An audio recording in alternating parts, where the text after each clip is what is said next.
একটি ছেলে ঘুড়ি উড়ায় ছাদে, একটি ছেলে পথে পারে কাঁদে। একটি ছেলে কমলা লিচু খায়, একটি ছেলে পান্তা নাহি পায়। একটি ছেলের হাত ভরা ফুল, একটি ছেলের মাথায় উস্কো চুল। একটি ছেলের হাসি খুশি মুখ, একটি ছেলের দুঃখ ভরা বুক। এমনটাই হয় আমাদের এই পৃথিবীতে। এমনটা হচ্ছে, হয়ে আসছে, হয়ে যাবে, হচ্ছে। একটি আকাশের নিচে ভিন্ন দুটি পৃথিবী।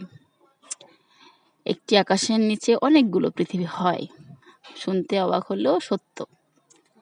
এই যে পথবহ শিশু, এতিম, রাস্তায় পড়ে থাকা পরিচয়হীন শিশু, আর আপনার আমার ঘরে যে লুতুপুতু করে পালছি আমরা, তাদের কথা তুলনা করুন, বুঝে যাবেন আসলেই হয়। পথের পাশে কত শিশু পড়ে থাকে, দিনের পর দিন জ্বরে ভুগে, বৃষ্টিতে ভিজে, ধুলো ময়লা বালি গায়ে দেখলে মনে হবে অনেক ময়লা।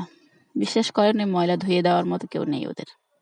ওরা ওভাবেই বড় হয়, ওভাবেই থাকে। তবে আমি চিন্তা করি পথ শিশু মেয়েদের নিয়ে, ছোট ছোট শিশু আছে, মেয়ে শিশু, ওদেরকে নিয়ে। কারণ আমাদের ঘরে থাকা, পরিবারে থাকা শিশুরাই যেখানে সেফ না, সেখানে পরিবারহীন পথ শিশু, মেয়ে, ছোট ছোট মেয়ে, কতগুলো 12-13 বছর, 10 বছরের মেয়ে কিছু আছে, ছোট মানে অনেক রকম বয়সী মেয়েরা আছে। ওরা ওরা কিভাবে আসলে, ওদের লাইফটা কতটা সেফ, ওদেরকে সরকার, দেশ কতটা সেফ দিতে পারছে, সেফটি দিতে পারছে, সেটাই সবচেয়ে বড় কথা।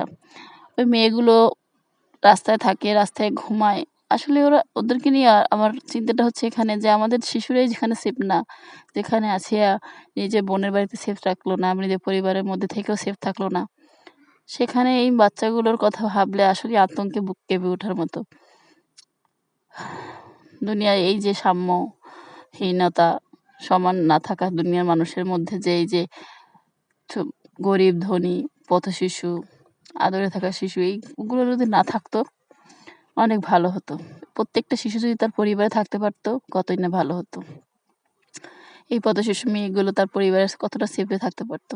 কিন্তু দেখুন কি নির্মম পরিহাস, মেয়েগুলো আসলে অনেক কষ্টে আছে। আপনার আমার হয়তো সামর্থ্য নেই, কিন্তু রাষ্ট্রের সামর্থ্য রয়েছে।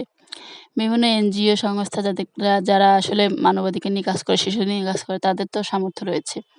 বিভিন্ন বিত্তবান বা সন্তানহীন বা দম্পতি, তারা তো পারে দুটো একটা করে পথ শিশু নিয়ে নিতে। অন্তত কিছু শিশু তো বেঁচে যাবে, কিছু শিশু তো নিশ্চিত একটা ভবিষ্যৎ পাবে। অনিশ্চিত যে রাস্তার জীবন, সেটা থেকে তো অন্তত রেহাই পাবে। তো সকলকে আসলে এ বিষয়ে এগিয়ে আসা দরকার, যে যার এলাকার শিশুদের প্রতি খেয়াল রাখা দরকার। এবং শুধু নিজের বাচ্চা ক্ষতি হলে মানুষের শির দ্বারা দাঁড়িয়ে যায়, এটা ঠিক না। আশেপাশে সকলের দিকে নজর রাখা উচিত, মানুষের সেবায় নিজেকে নিয়োজিত রাখা উচিত এবং মানুষের সেবায় থাকা উচিত।